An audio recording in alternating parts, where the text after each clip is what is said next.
Oh, So you know how I hate going. story time. You know how I hate going to the grocery store because it gives me anxiety. So I went Yes. to the grocery store that is the one that gives me the most anxiety because it just happened to be where it was. I'm going to get some things, and I forgot that it's Good Friday. We're recording this on Good Friday, and That's that I right. live in April an 7th, Good Friday. incredibly like Italian American town. So Oh, everybody's getting ready for Easter. So I got go that in there right. like an idiot, like just like it's Friday, it's gonna be no, it is swamped. So already like we're here. And then I try to get the zappy things, like at Stop and Shop they have the thingies so you can just scan all your stuff and you can just go.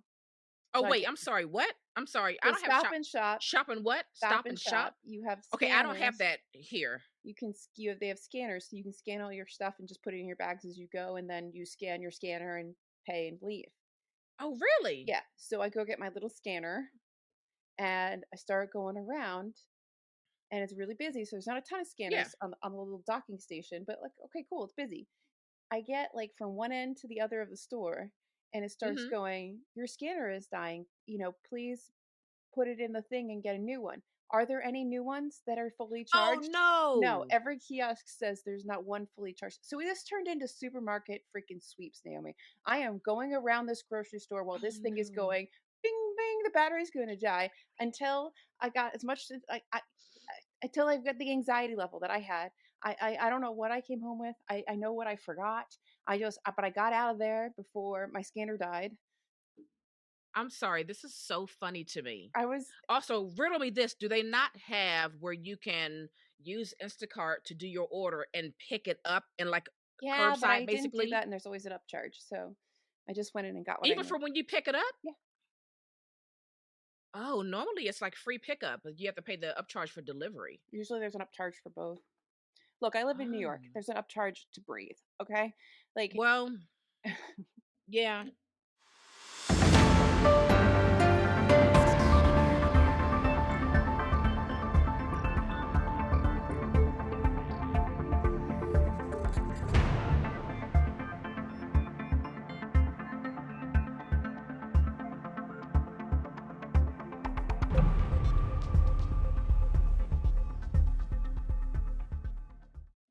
Yeah. so yeah, that was what I did before we started recording today. Is that I had my very own impromptu supermarket sweeps, and it was very stressful. Okay, but before we get into the episode, I just need to know what is it about going to the grocery store that gives you anxiety? Uh, Generally, my inability to control my surroundings whatsoever.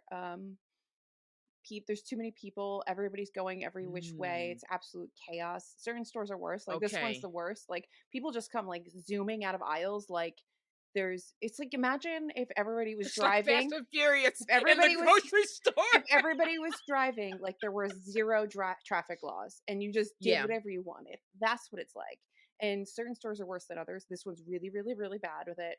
Also people like to like stop and chit chat, and I'm like, no, Okay, that's I am annoying. on a mission to get the hell out of here. And sometimes there's just too many people. Like you're just trying to get like a thing of cheese and you can't get it because there's so many people around. And you're like, Yeah, yeah.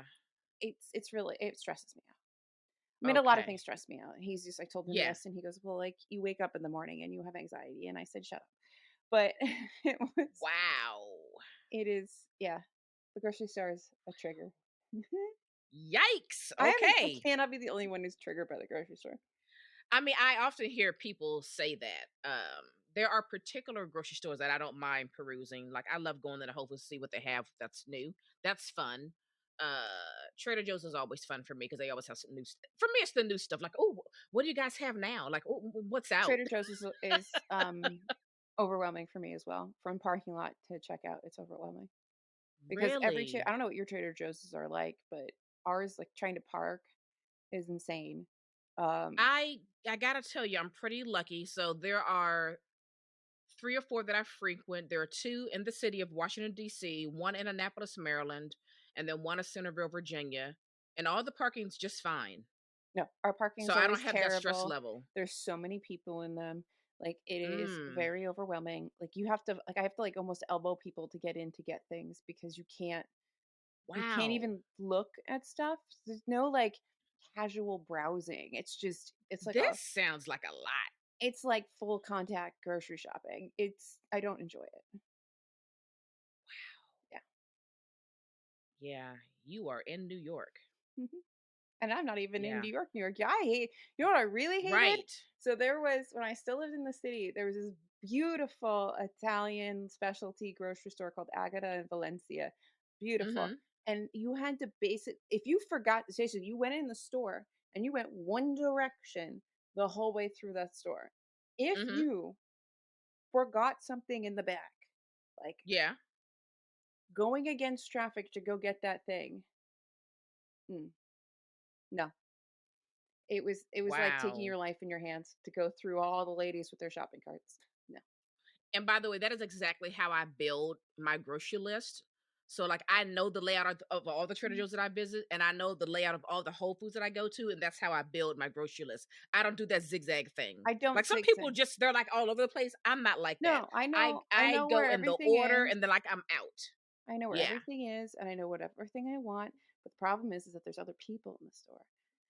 COVID was actually wonderful because everything was very organized and people weren't really in Yeah. the stores, and that was my most peaceful grocery shopping. I was the least stressed shopping during COVID, and You were like, bring that structure if we back. can bring Not back COVID, the but the fear structure of the store. so that people Yeah. didn't go and hang out and chit chat, and then just the organization.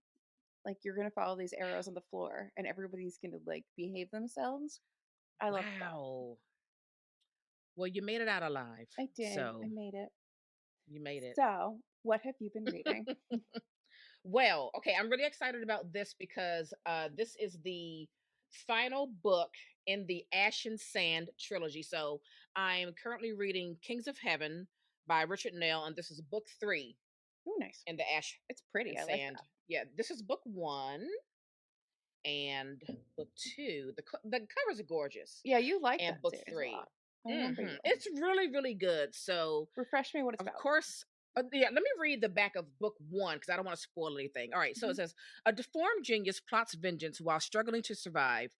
A prince comes of age and finds a power he never imagined. Ruka, called a demon at birth, is a genius.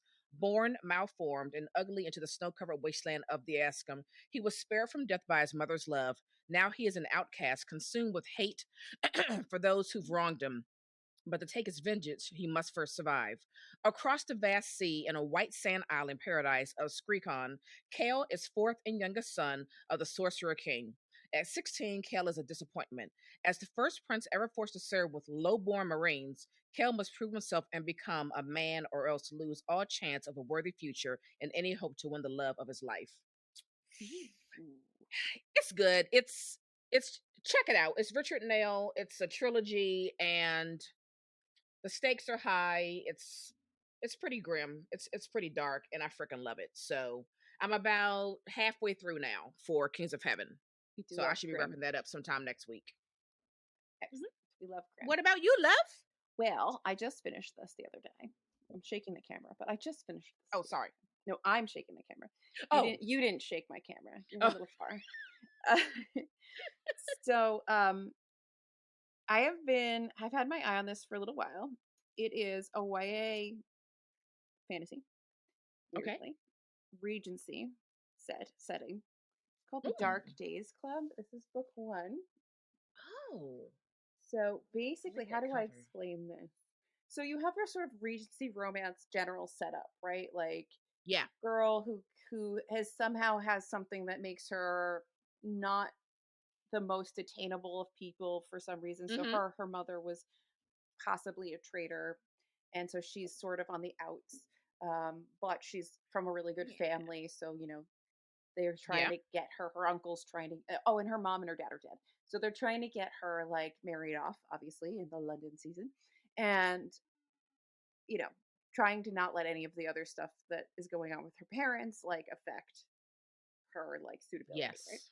But because it's a fantasy, there's fun stuff involved. So basically, she has like these weird powers where she has like super fast reflexes. She can like see things. She can not predict a future, but because she can like see sort of she can see how things are going to play out. so well. Like she could take like moment A and extrapolate it out into like moment B or C. That it's Yeah. like she can tell the future in like very short term. So she can like anticipate things really well. And it turns out that there's these like creatures that Yeah. hide amongst us. It's like a spin on like a vampire trope. There's these Right. creatures that hide amongst us that like siphon off your like life source basically.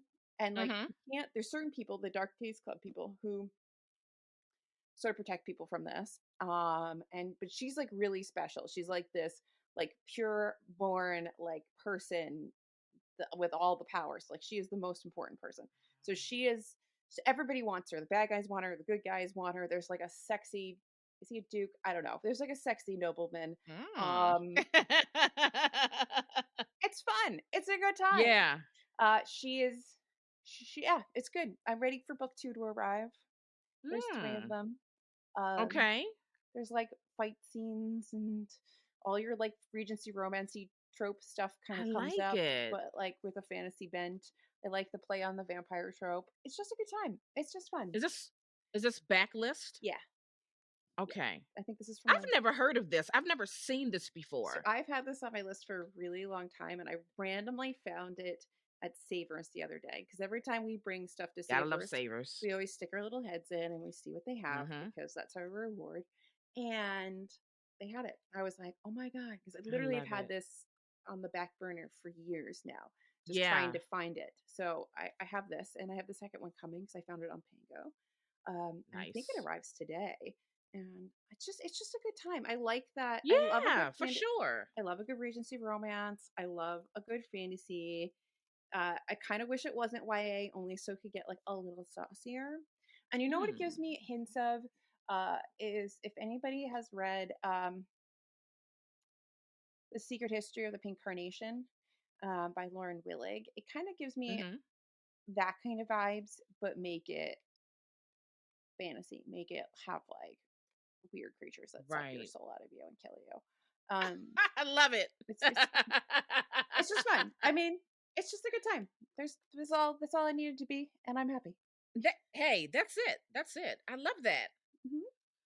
Does this author have anything else beyond this trilogy? She does actually. So this is Allison Goodman for anybody who's not watching the video. And she has something that came out before this, I guess, called Eon and Iona, which is a duology. Mhm. And then I don't know, she's got a bunch of stuff that's out, and I believe she has something new coming out soon. Okay. So she does have quite a little repertoire of stuff.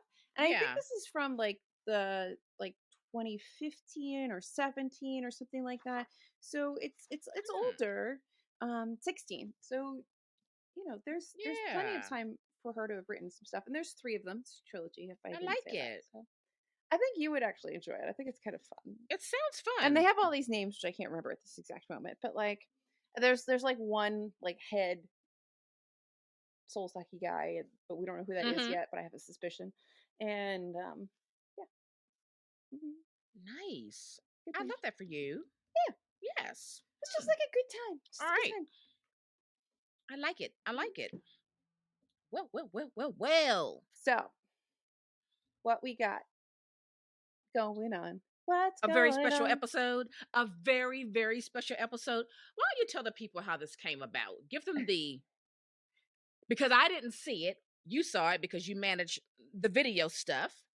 And thank goodness you pay attention because I would Sometimes. have hated to have missed out on this. So, for those of you who don't know, if you're just listening to us, we also put the like raw, uncut, mostly raw and uncut video Mhm. up on our YouTube channel, which is TBR Lowdown as well, obviously.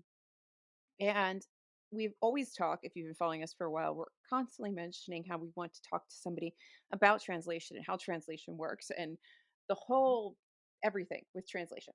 And one day on a comment on a video, our Bell Green video, uh, the translator commented and said, "Hey, I'd love to talk to you guys about translation." I was like, "Oh my god, please email us because we've been waiting for you, like somebody, Yes. whoever, to fall into our Yes. laps." And that just led to us coordinating this interview, and it was lovely. And I'm so Yes. glad that Yeah. If you ever hear Yeah. us say, we would love to talk to X about X, and you are that X, Mhm. reach out because Yes. we would absolutely love to Yes, talk please to you. reach out. TBR Lowdown at gmail.com. Reach out. Yes. Absolutely. So, Yeah. also, if you're a prison librarian, reach out. TBR Lowdown at gmail.com.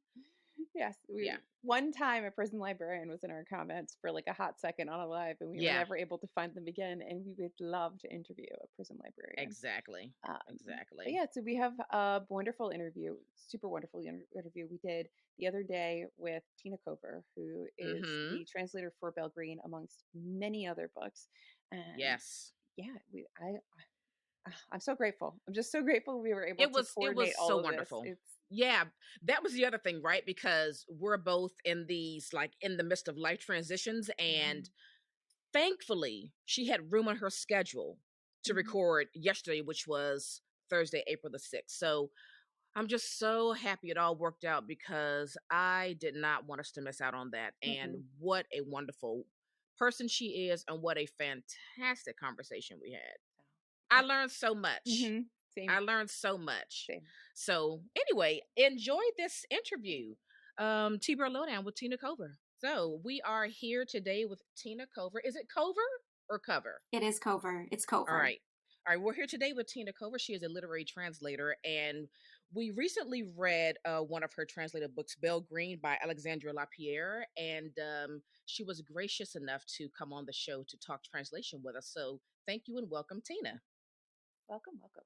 Yeah, Ah, thanks for having me. Happy to be We're really here. excited. We always we talk are. about we want to talk to more translators because we always have so many questions, and look, the process seems really interesting, and if it weren't for you Mhm. all, there are so many books that we would not get to read, so it's a really huge Mm, deal. You're helping to get authors works out there, and then also giving readers an opportunity to explore more, especially from books around the world. So it's a great honor to be able right. to talk to you. Oh, thanks. Thanks very much. So Do you want to just yeah, go ahead, Alyssa. if you want to just tell the listeners a little bit about yourself, um, a little bit about your background, just where they can find you, all the basic stuff, and then Mhm. we'll launch into the more Sure. details. Yeah. So I am an American translator. I translate from French to English, but I've been living in the United Kingdom for the last almost 13 years. Um, and I've been translating since, well, my first book was published in 2004, and that was a 19th century novel by George Sand called The Black City. So, and that was about 30 books ago. So I've done quite a few, and been lucky enough to do a whole wide range of genres. I've done cyberpunk sci-fi. I've done historical fiction, like Belle Green, and similar things like that. I've done uh, well. I've done a lot of just sort of contemporary fiction as well, and all my stuff is available pretty much anywhere online. I mean, Amazon is always Yeah, the go-to recommendation, but bookshop.org, all that stuff, yeah. mm, you can always find it. And they generally do list things under the translator's name as well as the author's name, which is As they relatively should. recent, and that's a great thing, as they should. Yes, yes. Yes. Yeah. So I'm dying to know, how does one say, you know what I want to do with my life? I want to be a literary translator. How does one even know that's a job, number one? How do we get to that point? How does that all come together?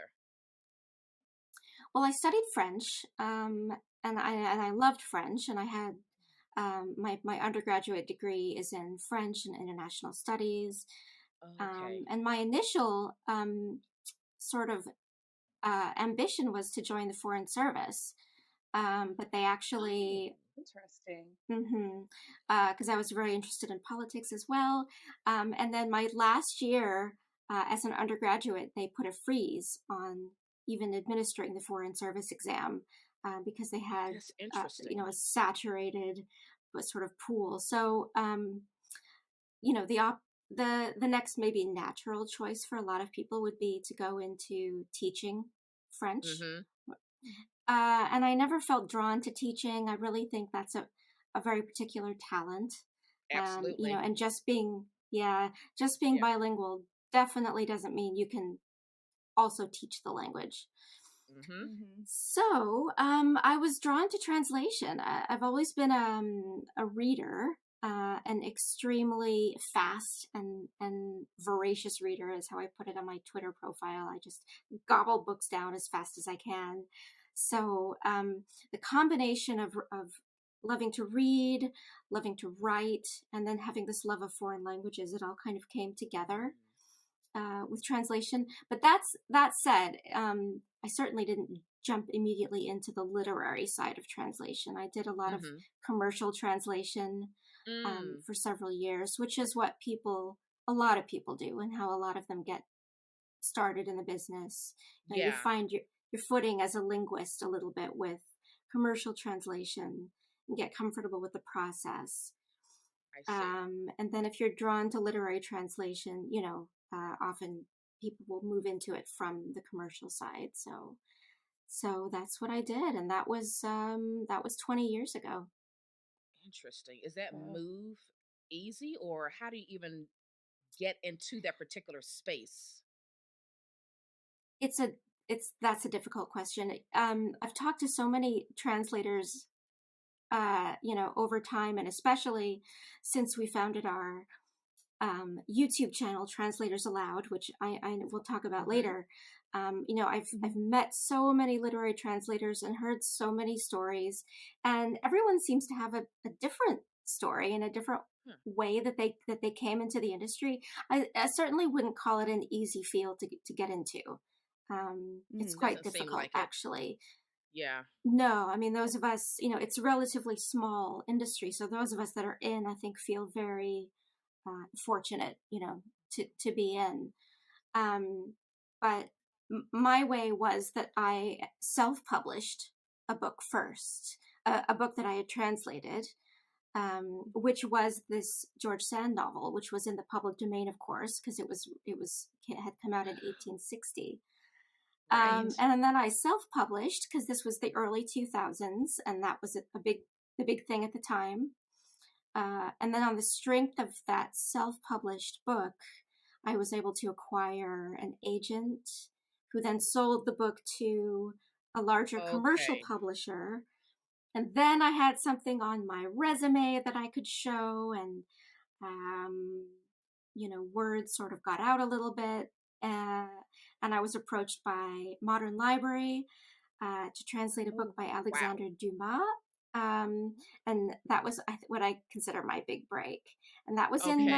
that was in 2007. So it all kind of went from there. Wow. so do you have to have an agent or a manager, or is that something that kind of comes once you get known, or is it very different than being an author, a traditionally published Um, author? well, I actually don't have the agent anymore, and so I suppose the answer to that question is no. It's not necessary. I think it probably does help um, Okay. in Hmm. some regards. But it's certainly, I wouldn't call it a necessity. I think the way that translations are commissioned and pitched for publication is actually quite different than the Hmm. way, you know, a conventional author would pitch their work or have a book be commissioned. So I think the agent is a less important part of it, but I certainly know many literary translators who do have agents. Interesting. It's It's interesting. curious, It's right? interesting how different they are, even Yeah. though they seem very similar tracks. Exactly. Yeah, very different, very different. And, you know, existing side by side, but in a Mhm. lot of cases, the spheres never actually touch. I mean, there are plenty of authors whose books I've translated that I've never met, never spoken to, The even over the author? email. Never had. Yes, absolutely. So, okay, so That's my mind is being blown here for it a just few blew reasons. Naomi's mind. Because, well, first off, I didn't even think that a translator could just grab a work out of public domain and translate it and then like self-publish it. So that mind blown number one there. And I'm wondering like how do you get the translation work? Are you finding books and saying, I think I would be the perfect translator for this, and then you're pitching the author's age? Like how does that work? How do you get these Mhm. jobs? So most of my work, I'm really fortunate because I've developed this fantastic working relationship with Europa Editions, and They are they publish fantastic. so Mhm. many incredible, Hmm. books from all over the world, and we can, in a way, we have them to thank for, a lot for this sort of new energy that's been brought over the last decade or so to literary translation because they did the Elena Ferranti My Brilliant Friend series, and that brought a lot You of just made her attention so happy. to Anytime you could translation. talk about that. Oh, well, I love it. that was Europa. And Yeah. so Yeah.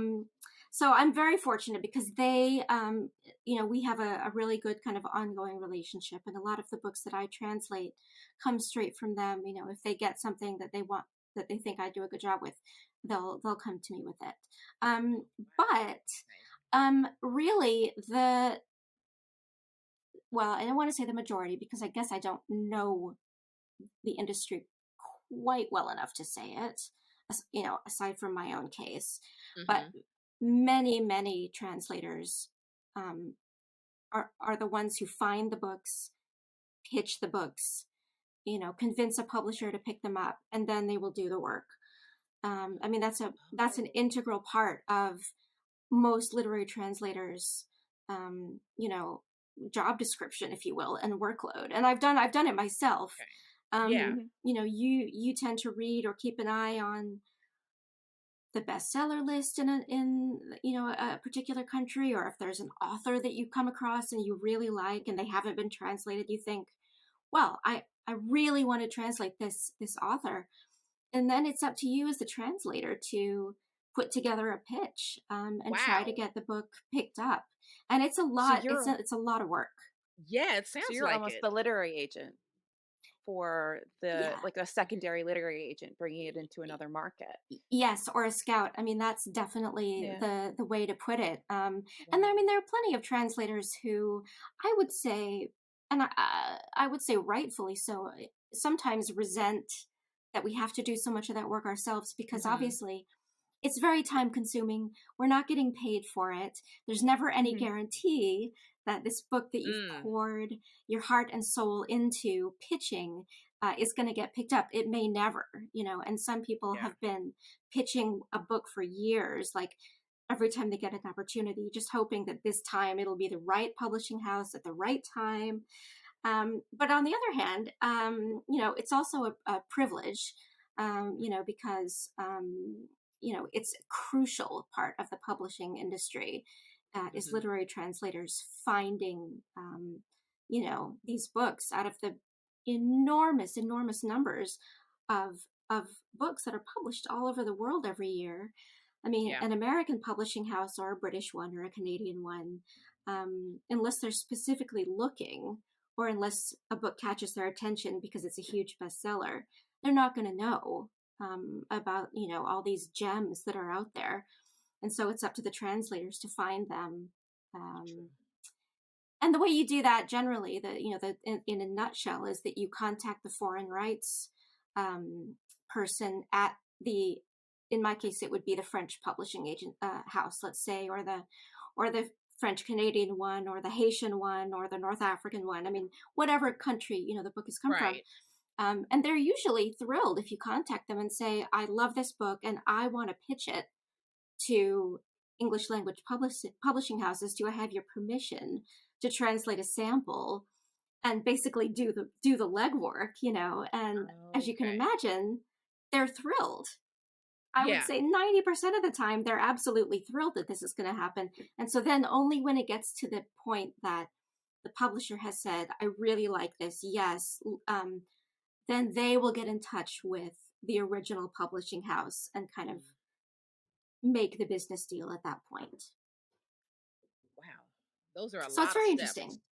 It's Very it's it's very interesting. it's very complex. Yeah, there's a Yeah, lot and of that work is a that lot of goes work. into getting. Yeah, exactly. Far more than just here's a book, translate it, and then we'll publish it.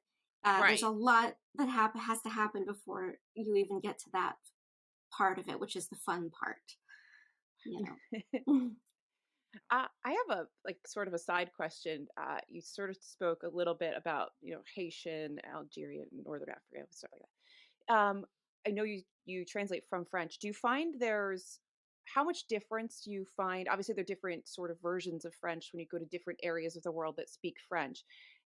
Are there areas that are harder for you to translate from because it diverges X amount from traditional French language, or is how does all of that play a role in the different almost dialects of a language for you?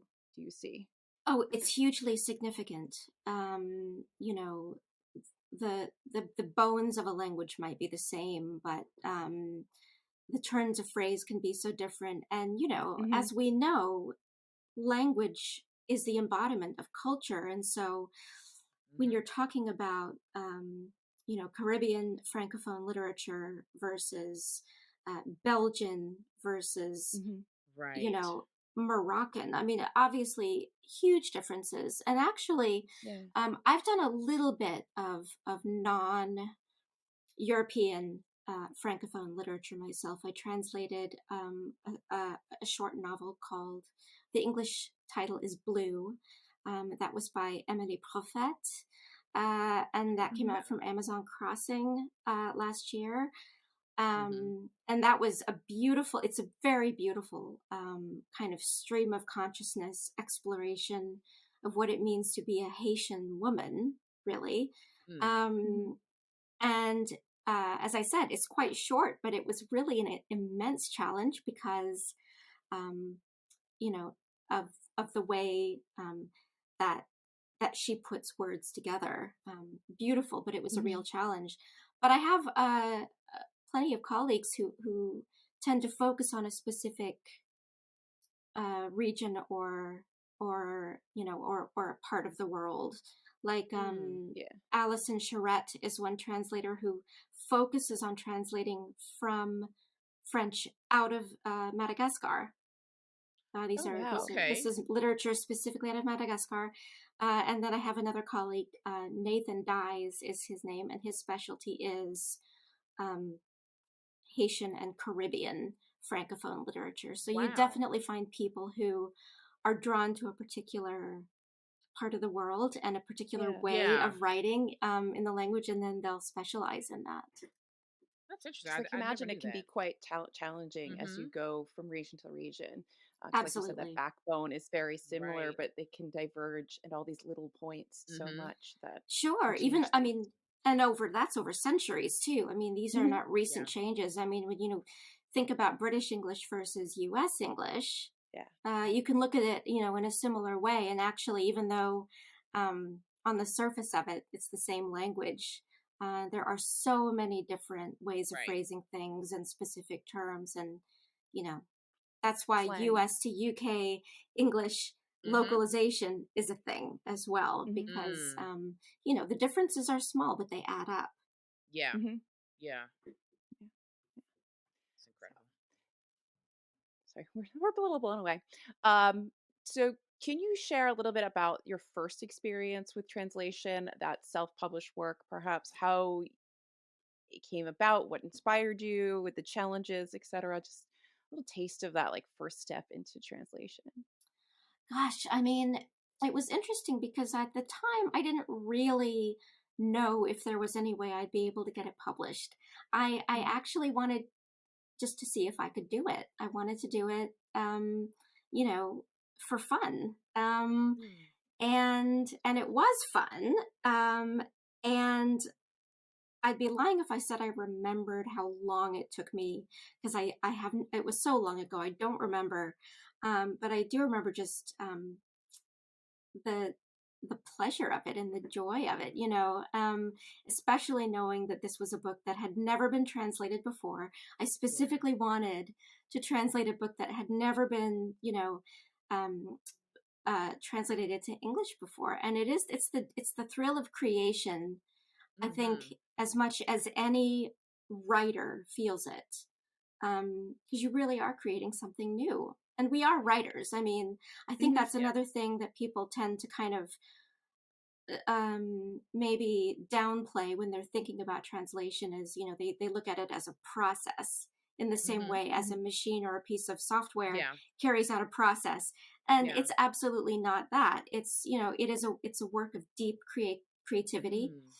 Mm. And you certainly do put your individual stamp Yeah. uh, on translations as a writer, because who you are and the way you think is going to come out in the finished product. I mean, there's no way Right. it can't. It's a very personal act, translation. It's very intimate. So I remember just discovering all of that and thinking, well, this is absolutely amazing. And, um, you know, um, and I self-published with a company in Canada. And I mean, this was really, I took the photograph that we sort of photoshopped for the book cover. I mean, it was very much like you know, kind of an A amateur labor of love. project. It was. I wasn't necessarily expecting anything to come of it. Yeah. And then I just started sending copies out to literary agents, like, you know, basically cold pitching or whatever you call it. I Mhm. approached them and I was like, "Hi, I've never published anything before, but I'm a translator and I've translated this book, and here it is, you know." And on the strength of that, I very quickly actually got a literary agent in New York. So that was Wonderful. incredible, and but since then, I think the industry has changed drastically. Hmm. Because at that time there were not all these small presses and Yeah. independent presses that were publishing translations. Hmm. I don't even Europa Editions, if it existed at that point, was still just starting out. And now there's so many There really are. presses, yeah, just publishing amazing books and doing incredible work. And there are Yeah. literary magazines and journals that are devoted to literary translation, and it's brilliant. So the way my path in kind of seems like back in the dark ages now. I think it's very different for people who are starting out now. Yeah. Wow. I have two books that keep coming to mind while we're talking just in general, and I'm wondering if you read either of them. One is kind of obvious, maybe to some people, it would be Babel, and how R.F. Kuang handled translation inside that book. If you've read that, because there's a lot of discussion about how words get translated and how that how our impact, how we change meanings, how we and colonialism and all this other stuff. And then the other is, did you read briefly A Delicious Life, which is about George Sand and Chopin? No, I haven't read either one of those books, which is going to sound terrible. I've certainly heard of Babel. No. Right. Yes. Um, no, I haven't. I mean, there are a couple of good books out there about George Sand and Chopin, and I don't know. There's a movie as well. I think this actually might have been what got me um, more interested in George Sand back in the day, was this film Impromptu.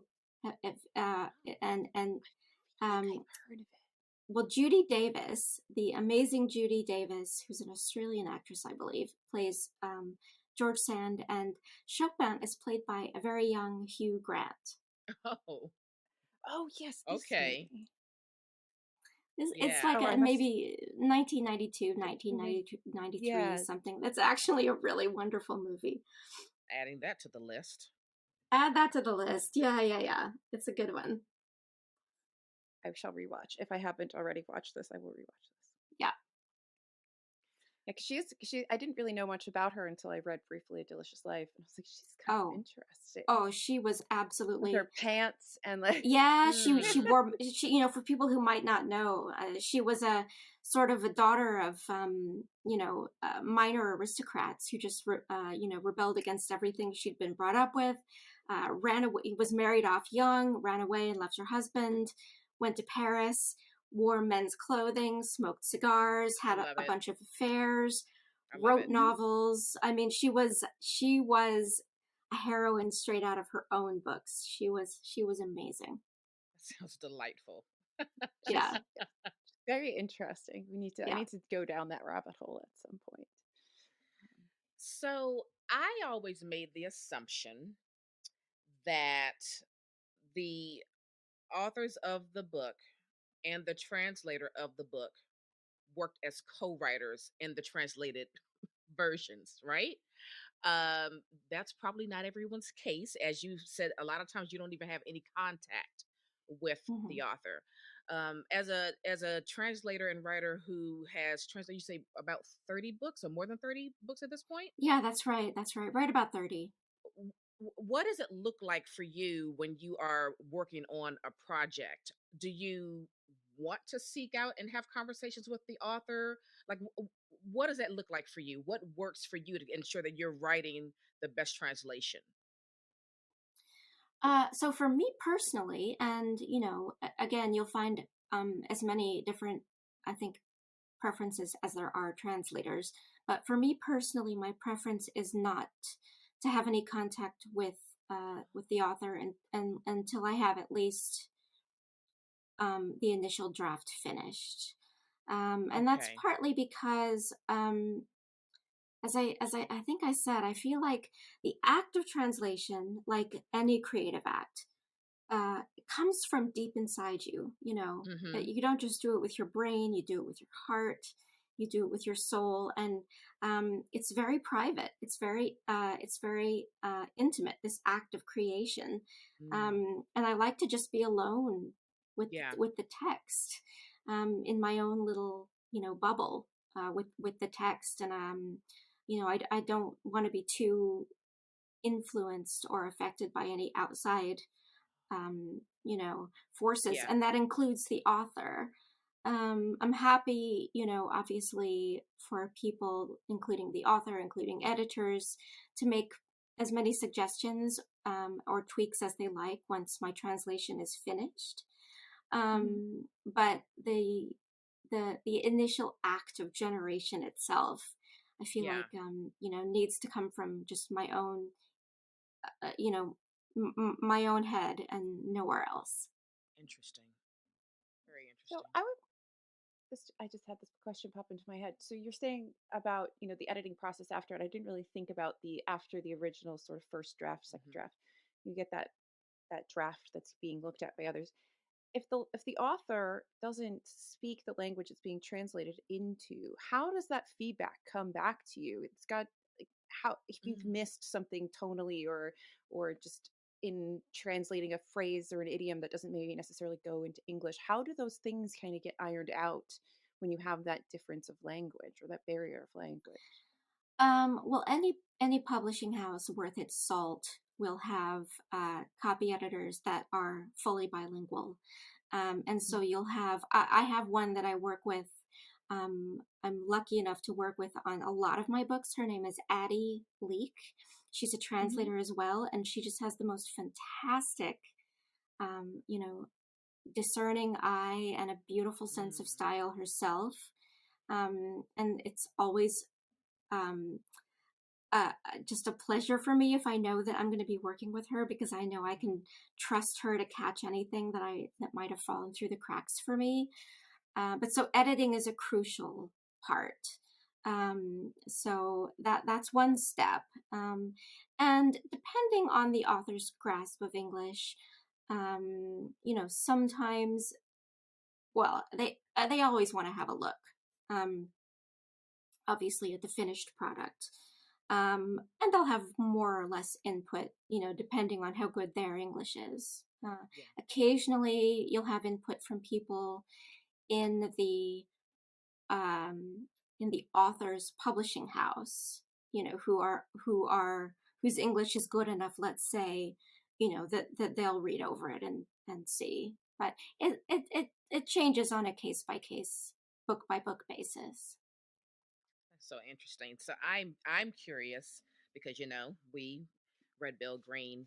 What was How did this project come about? Did Europa contact you about this, and what was this whole journey like of writing the translation for this book? Yeah, so Europa did contact me about that one, and this also was one of the few cases in which I had some contact along the way with Alexandra Lapierre, who's absolutely lovely, and was very supportive and encouraging from the first. Um, although I didn't have a whole lot of contact with her during the actual translation process. As I've said before, that's not what I prefer. There were, she had done such meticulous research, years of research, to write this book. As we saw. And it comes across. Yeah. It absolutely so clearly does. I mean, it's what she's known for. She's known for kind of, finding these incredible women in history and bringing them forward, back to life out of the shadows. And she does not do a job halfway. So she spent years. I think actually, if you read the afterword in the book, she mentions, she spent weeks and weeks just like hand copying or hand translating letters between Belle and various people in her life, because she wasn't allowed to photocopy them or anything. So she literally transcribed them. Anyway, so in a situation like that, where she had where so much of the book is quotes from letters and newspaper articles, and because she had access to the original source documents, there were definitely things that I checked with her about to make sure that I wasn't deviating too far from the original source, or if there was an exact quote that needed to be used and I knew she might have it to hand, then I would ask her for it. So there was a little bit of that, but for the most part, it was really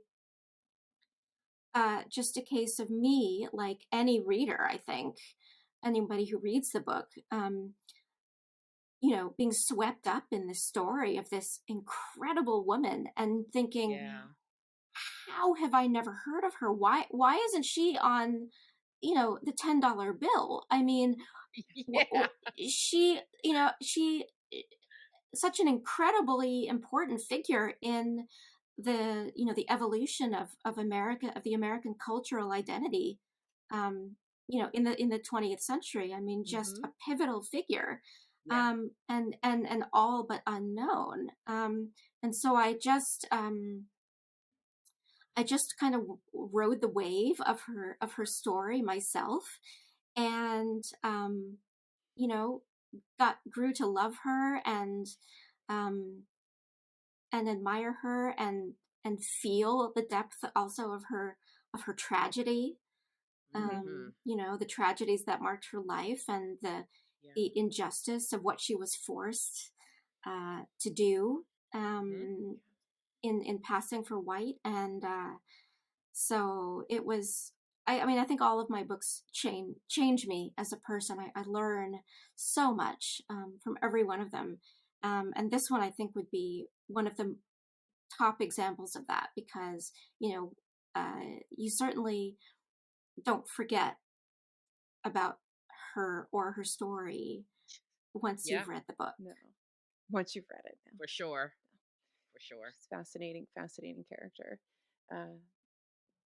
That I wish, I didn't really know about her until, because I've been to the JP Morgan Library quite a bit. I live here in New York. Well, I used to live in the city, and I don't anymore, but I've been there quite a few times. And so you do know who she is if you go there, because she obviously gets referenced quite a bit. But it, even still, for me, it doesn't hit home how important she really was. Even just going to the library and seeing that, like, oh yeah, she amassed this collection. Right. Okay, great, she amassed a collection. But you don't understand what that all means until you see it laid out, like in a book like Belle Green. So it's a fantastic book. If people listening haven't read it, we did a whole review of it, obviously, so we're quite keen on it. So. Yeah.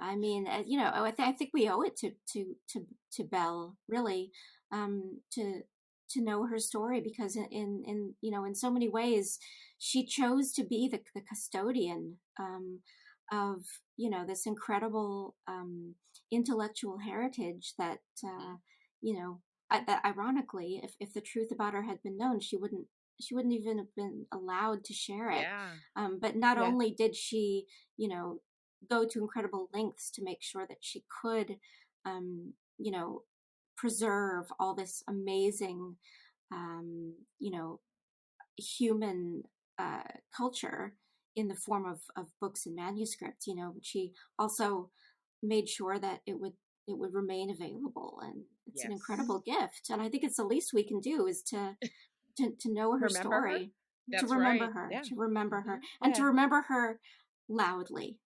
Yes, absolutely. Yes. Absolutely. Yeah. Gosh, I just want to read this all over again. Mm. Well, actually, that I don't. Uh, Feel free to ask whatever you like, but I was going to say that's actually a pretty decent segue into my mentioning the next book I have coming Yes, out. please go. Hmm. Go to your next Just book. speaking about remembrance and memory and people that have been or would have been forgotten. The book I have coming out on May 16th, also with Europa Editions, is called The Postcard. And the author is Anne Berest is her name. The book was a finalist for the big French Literary Prize last year, the Prix Goncourt. And what it is it's basically a family history. She had several family members who were killed in the Holocaust, so the book is not only a remembrance of them, but sort of also the story of her discovering her own roots, her Mm. own Jewish heritage, but also, you know, just it's a really beautiful honoring of these family members of hers that otherwise, you know, again would have been forgotten. So Hmm. I just, as with Belle Green, I just feel like, you know, an incredible sense of privilege to be able to also be kind of the custodian of these Absolutely. stories by making them available into English. That's wonderful. Is there a genre of story now that you've done almost 30? Are there certain books that you're more moved to want to translate because of subject matter, like these books about these incredible women or incredible events, or I don't know, sci-fi, steampunk things, whatever? Hmm. Are there things that just you're more like, if you got to be like, yes, I'm going to say yes to this, I'm going to do this one 1,000% every time, or Mm-hmm. something else maybe? Oh, that's a good question because I find stuff to love about every book I do. And even the ones that I think to myself, well, okay, you know, this isn't really the kind of thing that I would necessarily read as a Mhm. reader, but I'll do it, you know, and then I end up just loving it. And, you know, the cyberpunk sci-fi was definitely one example of that. Actually, in my reading life, I tend to read mostly nonfiction. So, Okay. novels for me, a lot of the time, you know, are not something I would gravitate toward. Um, so it's really a revelation with almost every project, you know, because I always end up enjoying it. But I really I do love, you know, being able to bring um, sort of forgotten stories back to life. Yeah. I feel Mhm. like, you know, I mean, that's already, I mean, it's already enough of a privilege to be able to take a book that could only be read by a relatively narrow segment of the world's population Yeah. and make it Hmm. available to so many more people. I mean, Right. that already feels so important. But then when you're also, you know, giving helping give life back to, you know, a story that's been forgotten, or people that aren't around anymore to tell it, or wouldn't have been allowed to tell it when they were alive or when they were, Mhm. when they were writing.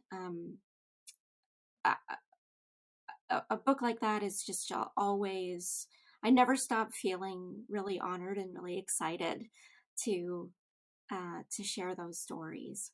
Yeah. Yeah.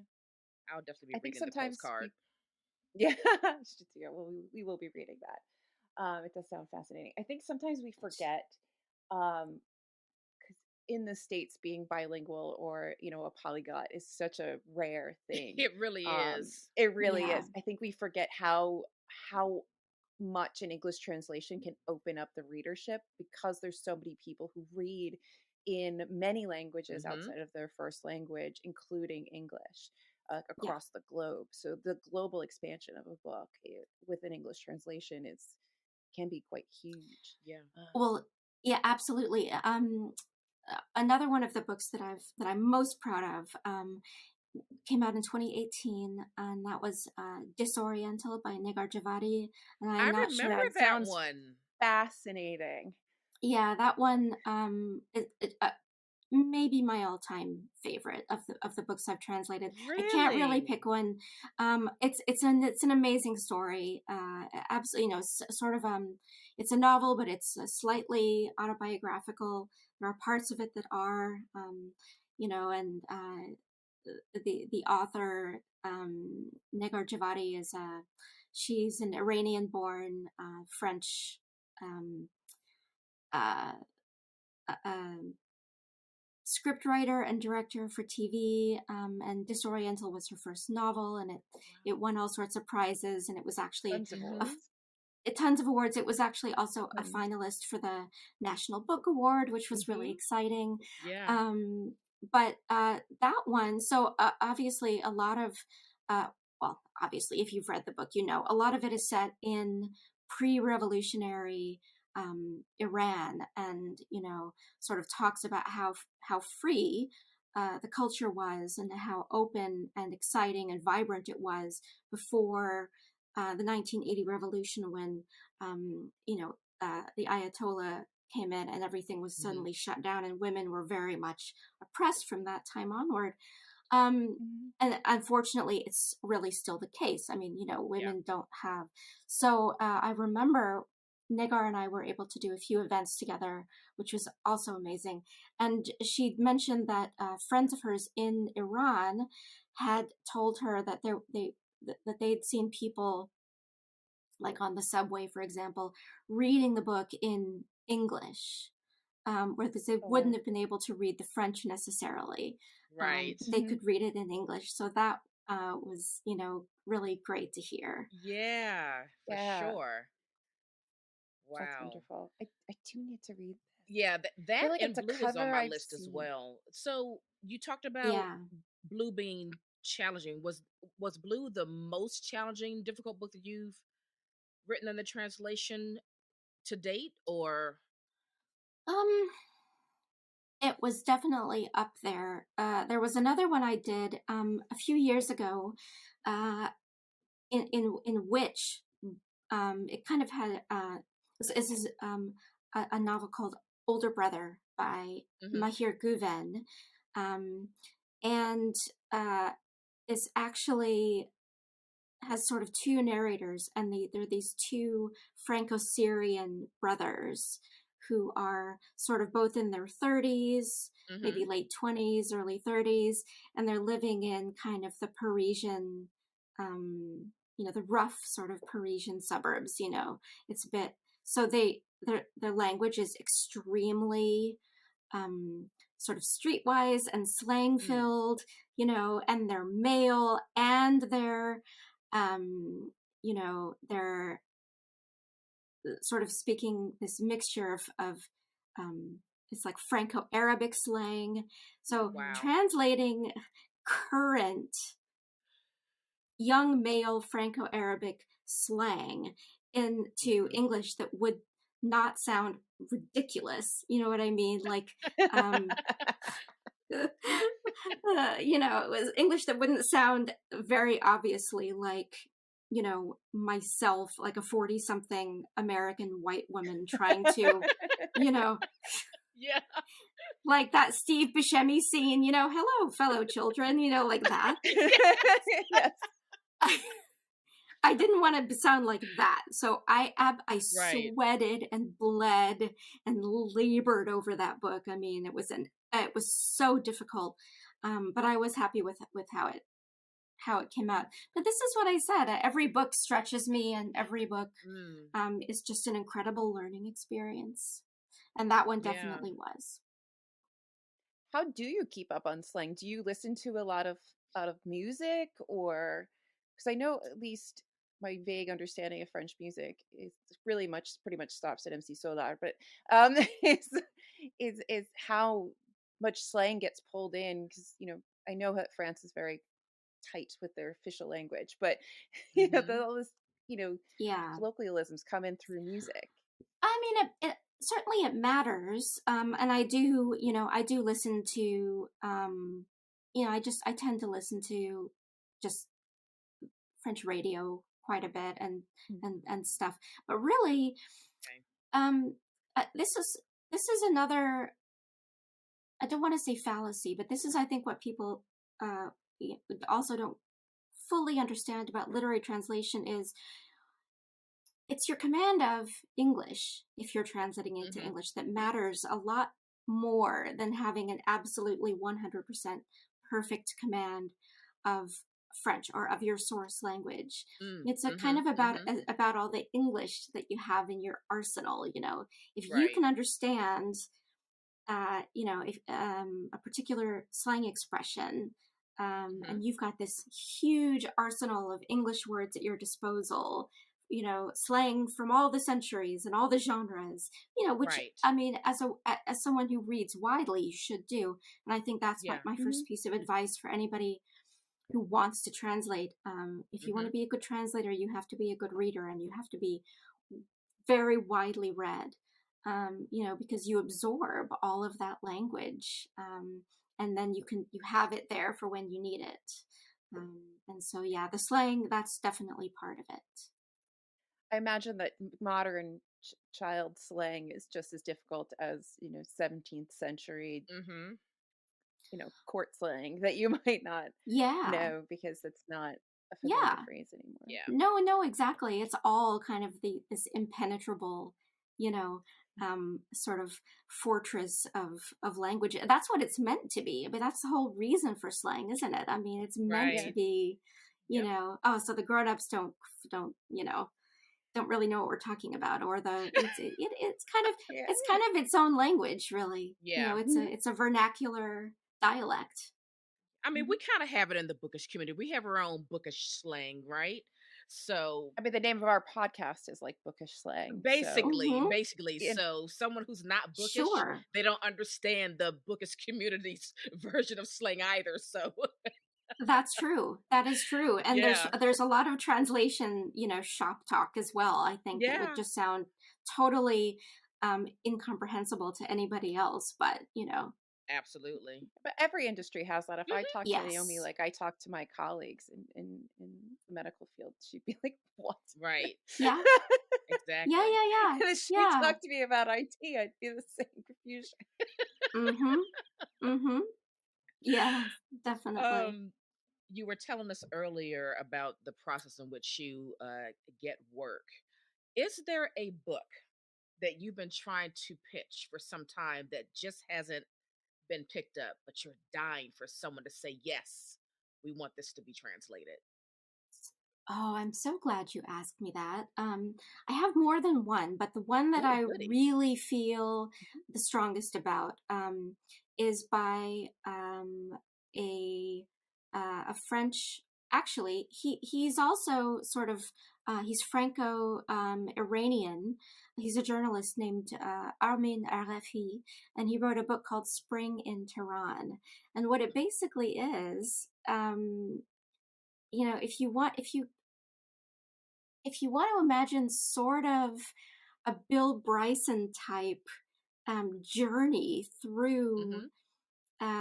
through Iran under kind of the modern quote unquote more relaxed, political regime that's in place, or at least it was in place between 2016 and 2018. Mm-hmm. It's a wonderful book that he's written, and he just talks. It's part travel memoir, it's part personal journey. He has all these conversations with people from all walks of life all over the country, in the big cities, Yeah. in the tiny villages. And it's such a fantastic portrait of life in Iran these days. Yeah. And again, it's a story that needs to be told. It's a story that the West never hears, Mm-hmm. and Yeah. it's another one of those things that I think would be a really important tool in um, kind of connecting us, the way that the best books in translation do is, connect us to other cultures and make us see that we're all basically, you know, just human underneath. I mean, the trappings Absolutely. of, Yeah. so that's my number one. Um, I've got it in my back pocket, and I'm always hoping to come across the right person to pitch it to. Wow. That sounds It wonderful. does I sound like hope a that you lovely get read. it. I hope somebody takes it up and Yeah. decides Oh, to publish it, thank because it you. sounds like a book we must read. Yeah. Yeah, there's I actually did a brief reading from it on the Translators Aloud YouTube channel. If people Oh, we'll put that on our show notes so would, people can watch it. Yes, sure, please, that please would go be watch. great. Yeah. Yeah. Yeah. And speaking about your YouTube channel, Translators Aloud, tell us how that began and where it's going. There's a lot of videos on there. I know. So it happened during lockdown, really. It was May 2020.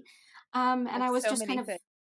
yes, absolutely. And I was kind of just sitting here alone and, and thinking, oh, I wonder if anybody would be interested in like hearing a reading from, actually it was Disoriental at the time.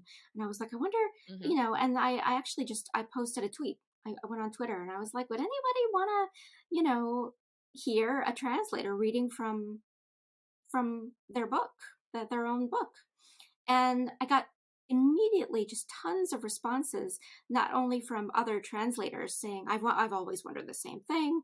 Why isn't there a forum where Mm. translators can read aloud? And, and a lot of kind of booktube and Yeah. bookstagram people saying, oh, I'd love that. And so Charlotte Coombe, who is a colleague of mine, who's a literary translator from French and Spanish, was like, well, I think it's a great idea, and why don't we start a YouTube channel? And it literally, by the end of the day, the channel existed. By the end I of love that it. day, so we're coming up on our third anniversary now. We've got almost 2,000 subscribers, and actually, Fantastic. we're doing a book giveaway and sending the 2,000th subscriber 3 translated books. That's awesome. So anybody who's interested in receiving some free translated books should go and subscribe to the channel. We're literally at We're quite close. 1,950 something. Yeah, we're Wow. quite close. Well, hopefully, since we're pre-recording this a little bit, a few weeks in advance of the of your next book coming out, hopefully you've already passed that, and we are I well on our way to 3,000. But if Yeah. Oh, not, I please. Well, But either we'll way, tease please it up. please We'll either tease. subscribe. We'll way. help you tease it a bit though. That's fun. Yes. Well, definitely. So that's fun. But really, I mean, the channel itself, it's amazing to hear translators reading their own stuff, because Hmm. the passion for the work just comes through. Mm-hmm. And we have readings from books that have been out for years. We have readings from books that are just coming out. So if people are looking for their next Hmm. read, it's a great place to just go and hear like a little 5 or 6 minute sampler, a taster Yeah. of a book, and across genres, all sorts of genres, Mm-hmm. murder Yeah. mysteries, all kinds of, just people can go and watch the videos and think, oh yeah, that sounds good, I'll pick that one up. and we also have a Seeking a Publisher playlist, so Mhm. Oh, which we that's use. fantastic. Yeah. Right, and that actually has I think it's got over 100 videos on it now, and this is where Wow. translators who have a book that they're pitching, Mm-hmm. can also post a reading as not only as a tool that they can use as part of their pitches, and they can just it's very easy to point a commissioning editor or a Yes. scout to this link and say, well, here, click here. You can hear and watch me reading from my own translation. Mhm. Right. um, so, and yeah, we've got close to 50 languages represented, and people, I think we've got over 300 translators who have contributed, including Incredible. some really well known ones.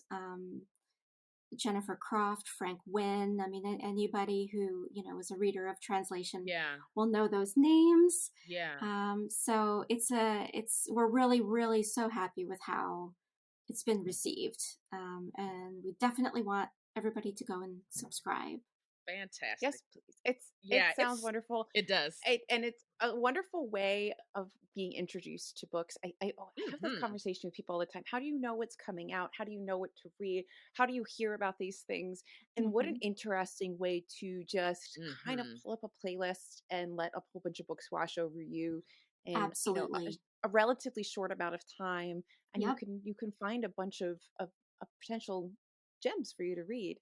That's So I exactly love it. this. And yeah, and I mean, it's not that they're necessarily, we're not aiming to say, well, these are the best books in translation. It's just these are really good books, and you might not hear That are about in them because translation. that happen to be in translation.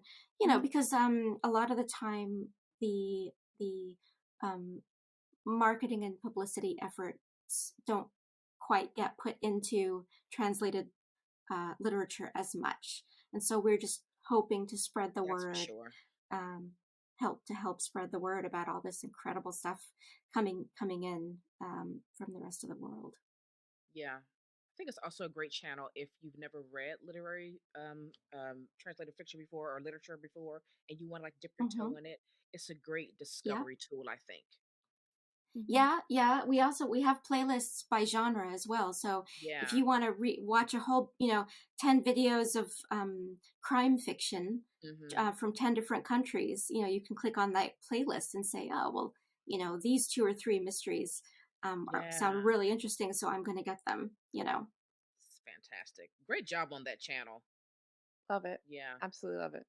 Thank you so So much. new. I'll just say really quickly, we were Mm. absolutely shocked that something like that had never been done before. That was the biggest surprise, is that it was such a big Yeah. gap that needed to be filled. So Because it yeah, seems so obvious now that we are talking about its existence, but you were the first. absolutely. Well, that's how all great things start. Mm-hmm. As you go, I can't believe nobody's been doing this until Exactly. you Yeah, do it. So, yeah. yeah. So I know we spoke about the command of English and being a great writer, a great reader, and how that all funnels into being a great translator. Do you have any original pieces by you that are not translated works, or anything that you're bouncing around, or is that just not something that you're interested in? Your joy is in bringing, things from like that transition from one language into another. Oh, I mean, I have I have a mystery novel that's kind of um Mm. I take a lot of walks, and that's where I sort of dream up um, the next little bit of the plot of a mystery novel that I'm very Mhm. slowly sort of cobbling together.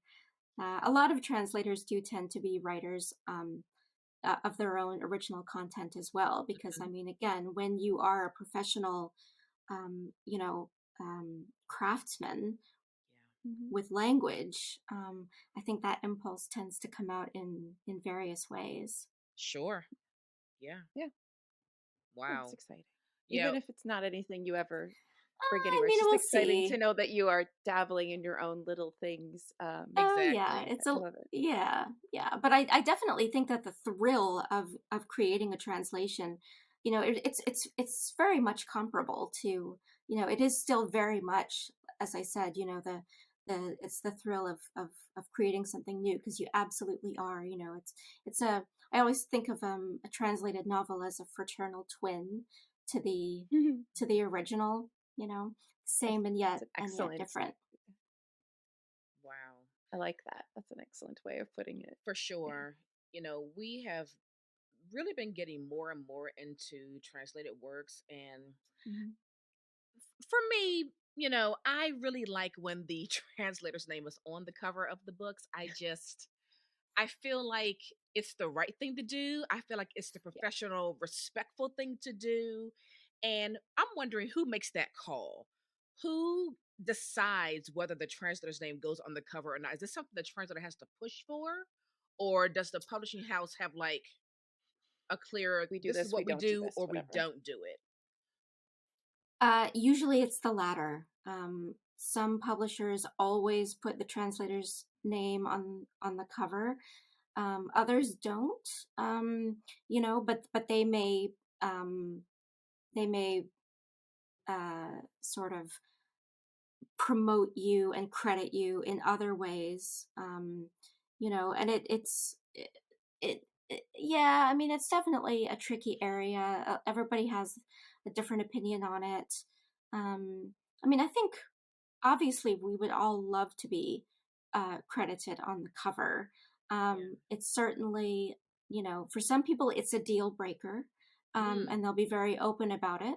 okay. For other people, it's not so much, it's maybe the cherry on the cake, but not Yeah. Yeah. necessarily something that they have to have. Mhm. But sure, translator visibility, in a wider sense, is something, that we're all working toward. And I mean, I know for sure that there are people out there who will uh, read everything a certain person translates, even if Mhm. it's across genres and all different kinds of things. They like that Hmm. translator, and so they'll read everything they've done. And so, in a case like that, then the translator's name being prominently featured is absolutely going to sell that many more copies, let's say. But yeah, it's very much a gray area. We're still evolving. It's still finding our voice, I think, as a a cohesive kind of section of the industry, Yeah. in our own right. The Mhm. the fight, I think, always is, to be seen as a true creative artist and writer, rather than being looked at as maybe just only a step or two above a piece of software that you feed a file into and get a Absolutely. translation out, because we are certainly not that.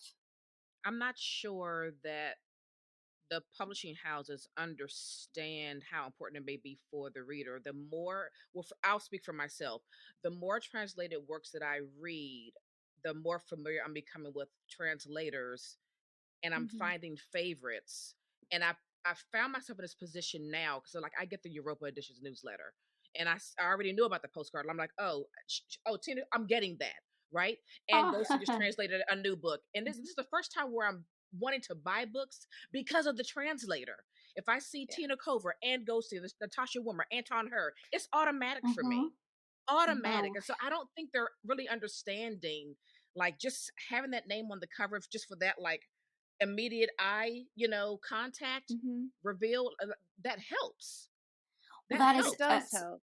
that is amazing to hear. And I think, things like what you're doing now, speaking about it on the podcast, I'm sure there are a lot of people that will Yeah. resonate with. Mhm. And the more we speak publicly about things like this, Yeah. eventually, hopefully, publishing houses will take notice. And again, Yeah. some of them have. But it's definitely an uphill battle. But that is wonderful to hear that, that you've read so much translated literature that you can start to identify the people that you whose Yes. style you prefer. Because, like as with anything else, there are a lot of incredible translators out there, Mm-hmm. and maybe some that aren't quite as good. And reading a bad translation can be a really damaging thing, I think. I Mhm. mean, one bad translation can put you off a particular author even Mhm. So true. forever. Yeah. Mhm. It's happened to me, in fact, absolutely. So, and then there are other ones where I know that if a certain translator did a book, I know I'm in safe hands and I can just relax and enjoy, Mhm. um, you know, the story. So, but Yeah. yeah, just keep shouting about it. That's what we all Yeah. have to do. We We intend need more to pride do of our little place. part. Oh, I that's I would I brilliant. would I would argue it's more important than those little blurbs, that are like X Absolutely. author said this was superb. That's not helpful for me. Superb is not enough of a reflection Right. on this story to Right. make me read it. Just because Right. you are some great and wonderful authors, wonderful, but Yeah. I need a Right. little bit more. Well, sure. I Those mean, I I feel mean, like should maybe be inside, and then outside, perhaps we can have more things that tell you who actually contributed to this actual piece of work, so Yeah. that because those are the people you develop those relationships You with, do. where you're like, yes, I mhm. trust this person, I don't trust that person. Yeah. They become those auto buy people Mm-hmm. or auto read people for you. So Yeah. Yeah. I dare I agree. say it's more important. I'm with you. I'm with you 100%. Yeah. Yeah. This has been such a fantastic conversation. We're just so excited. I'm Eye so happy that you opening. reached out into the comments and said, I would love to talk about translation, Yeah. because it's one of those Yeah. things that we're always sort of batting around back and forth. And just how do you even, sometimes it's like, how do we even find people to talk about these things? Mhm. Like, somebody at one point was like, I'm a prison librarian, randomly in a comment, and I've never been able to find them again. I'm like, but we would love to talk to you, Oh, Yes. that would be so interesting. Wouldn't it be? but you never found them again. It's like, how do you even find? Oh Sometimes it's like, no. how do Well, you find the people to talk to them? Yeah. oh, well, if So they're it's if they if they're if you're watching this one or listening, listening to this one, Yeah. please comment leave a again. comment, prison librarian, or some other prison librarian. That would be okay too, Yes. because I'd like to hear that too. Yeah, Exactly. I mean, Exactly. yeah, well, the episode that you did on Bell Green, I loved, I loved everything you said about it and the way you read it and the perspectives that you brought to it, and I loved how you brought in the translation just as a part of what you loved about it, and Yeah. that, Hmm. again, I think it's so important to kind of be, be loud and proud about those things. So I Yeah. just thought, oh, well, these are two people that I would love to have a conversation with. So And we're that's why so I left glad the to have I'm you comment. on. so Yeah. grateful. Really. So grateful. Because Naomi kept asking me, she's like, where, how did, how did this happen? Yeah. Because I kind of take over all the video stuff. So I was like, no, no, no, no. I was like, just email us. Just email us. Yeah, It's yeah. And so fantastic. No, one it's day, yeah. So when your email came through, I was like, Naomi, go, Yeah. go read these. uh-huh. Well, like I said, I will always, happily talk about translation for as long as people will listen. Yeah. Um, I Same. wish so there were more awards and things. I feel like the awards can bring a lot of people to the table, but not every award can bring people to the table to see the works, to find new things. Like International Booker and Man Booker are so, or is it even Man Booker anymore? Or is it just the Booker? Booker. it's just the Hmm. Booker I now. think we've removed Man. Yeah. Um, they're so good at bringing people in Hmm. to read, but there's only, that's 12, 13 books that you're going to get Exactly. exposed to every Yeah. 12 months. So it would be so nice if there were other more prominent things. I know there's tons of awards out there, but like ones that are Yeah. get more of that focus, that get more people to be like, I'm going to read the long list. I'm going to read the winners list from every year, or Yeah. so that that Uh, doesn't seem to be many that have that kind of drive behind them. no, I suppose that's true. I mean, I guess, a lot of what it comes down to is finances, obviously, and you have to have the money Hmm. to really, To fund the be able to prize. promote. fund a prize. Mm-hmm. I mean, you say that there aren't enough, but some people think there are too many prizes, or they think that the prizes are just some sort of self-ego stroking thing for the industry, and that they aren't really awarded based on merit. I mean, it's another contentious topic. But I do think that they are absolutely a great way to draw attention to books that might have not have gotten the notice they deserve otherwise. I think another key part of that whole of the recipe for drawing attention to great books is talking about the prizes, and for people to read them and discuss them. And I mean, obviously book podcasts, and booktube and the book channels on or the book accounts on Instagram, all that stuff is a vital part of the equation too. And there are occasionally new literary prizes coming out, like the National Book Critics Circle Award is a new one this year, and that was just awarded to Gray Bees. It's a book translated from the Ukrainian by Boris Traliuk. I have that up there. I do need to get Andrei Kurkov is the author, and Boris Draliuk is the translator. And so, I'm sure that has brought some welcome attention to the book. So, and Kurkov's on the International Booker long list as well. Yes, actually, that's true. Yes. Though I can't remember the name. I know it has Jimi Hendrix in it. What is Jimi Hendrix Live at Believe or something like that. Yeah. Right. Yeah. There's just so many books out there. It's just so hard sometimes to go through all, to boost up some things in this sea of other books. Oh, absolutely. I mean, however many you read, however many you promote, it's just going to be a drop in the ocean. I mean, and we're, part of that, you just have to live with it and do your part and, fight your little corner as a soldier of great literature and translated literature. Because really, you can't go wrong, can you? Except when certain extremely terrible books,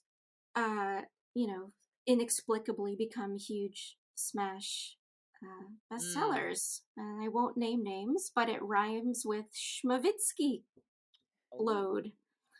So it's just that was a long time ago, though. Water under the bridge, but might still be a little bit bitter about how successful that terribly written book was. But, we all have very saucy opinions in the book. Very much so. Yes, so. We do. It's part of it. It is. Absolutely it is. Yeah. Yes. Wow. All right. Do we want to I hate to be the one, but I do have a hard stop. Yeah. Like coming up. So do you have final questions, Naomi? Final thoughts? I don't have final thoughts. I would like for Tina just to reiterate her upcoming book, The Postcard, that release date and all that good stuff, and let people know where they can find you. Okay, well, so first of all, you can find me on Twitter, and I'm just at Tina Kover, and I talk about a lot of things there, including translation. My next book coming out from Europa Editions on May 16th is The Postcard by Anne Berest. It's part family saga, part Holocaust memoir, part detective story. And I cannot recommend it highly enough because I really think of it as a life-changing book, and it certainly was life-changing for me as a translator. Yeah. You can also find me and find all the amazing translated literature your heart could desire, but in convenient bite-sized morsels at Translators Allowed. And we're on YouTube, and you can just search for us as Translators Allowed. We also have a website, which is just translatorsallowed.com. You can also watch our videos there, read about us, read about the channel. We have a shop with merchandise where you can buy mugs and bags and all kinds of fun things and shout about your love for books and translated books in particular. Love it. So wonderful. And we will add all of that information in the show notes so that it's easy for people to just go to and find. And again, it has really been just a pleasure speaking with you today. Thank you so much. Thank you for coming on the show. That's been great for me thank too. You so much for reaching out. Thank you. Yeah, my pleasure. Thanks so much.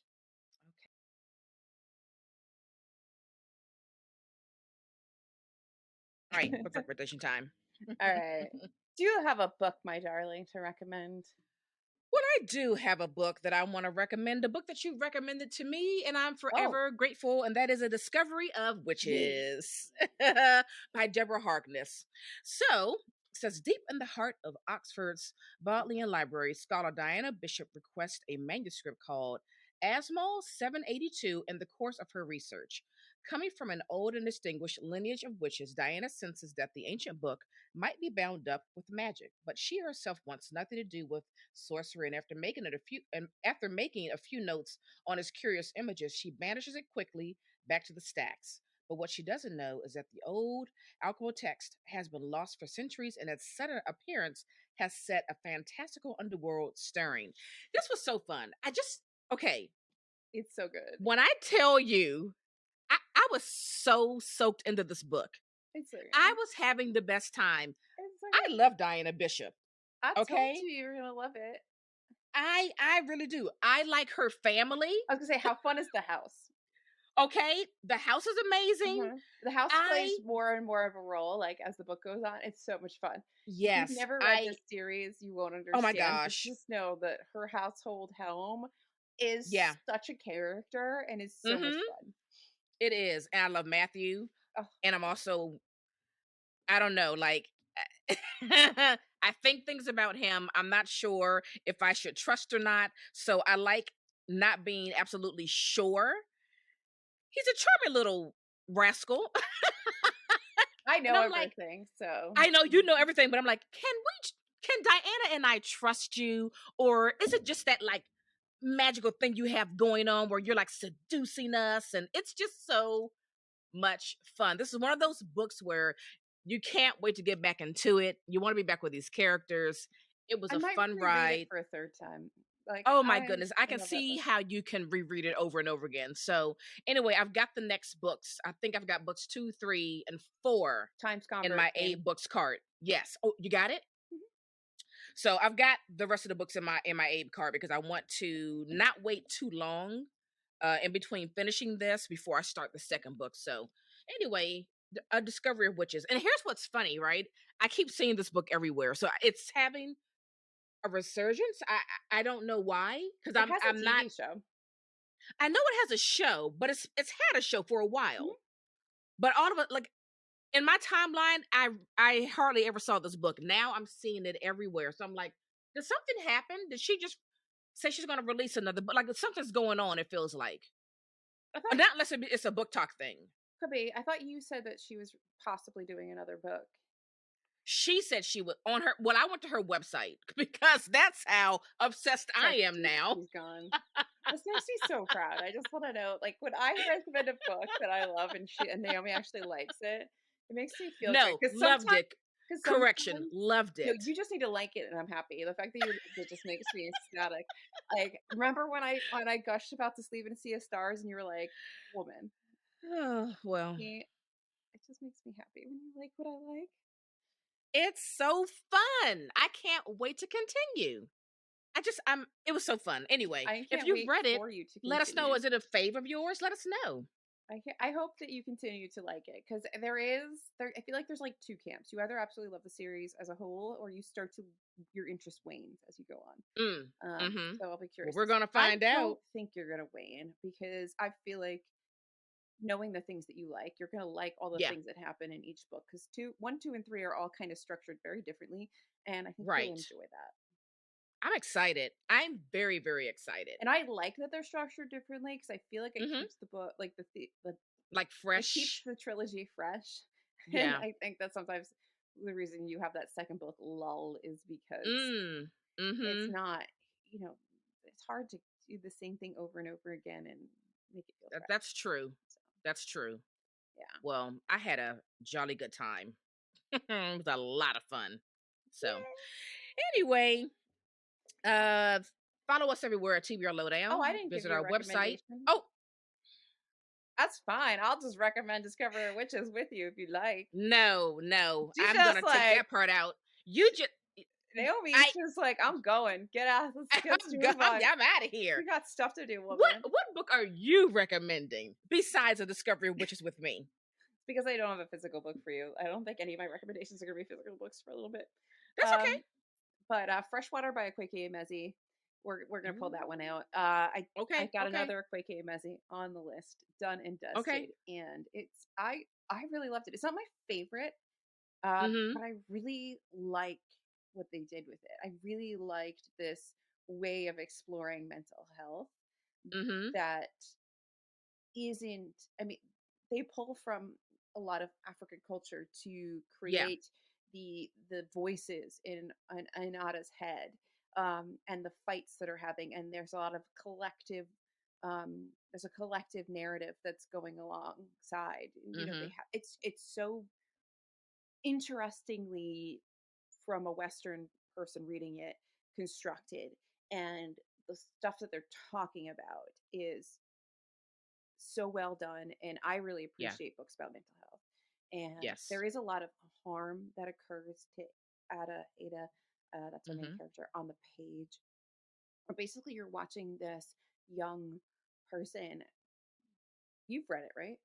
Mm-hmm. You're watching them kind of coming of age, growing up, going through Yeah. college, discovering their own like issues, I guess is the best way to say it, with the voices in their heads, so the things that are kind of driving them, the way that they cope with the things that have happened to them, and trying to navigate life, and the main voice, Mm-hmm. which I cannot recall how to say what that's called, and I don't want to butcher it. But the voices get their own, almost like maps where you have cancer Mm-hmm. talking, you have the Yes. illness talking, and I love that structure. I think I like it's that such an too. interesting way to look at things like this, to give them a Mm-hmm. voice and let them speak for themselves. And I Mm-hmm. thought it was really well done. It's their debut, right? I believe I so. believe so. And loved it. Loved it, loved it, loved it. I'm glad. I I'm glad. I just feel like a quick game as he can't do any wrong.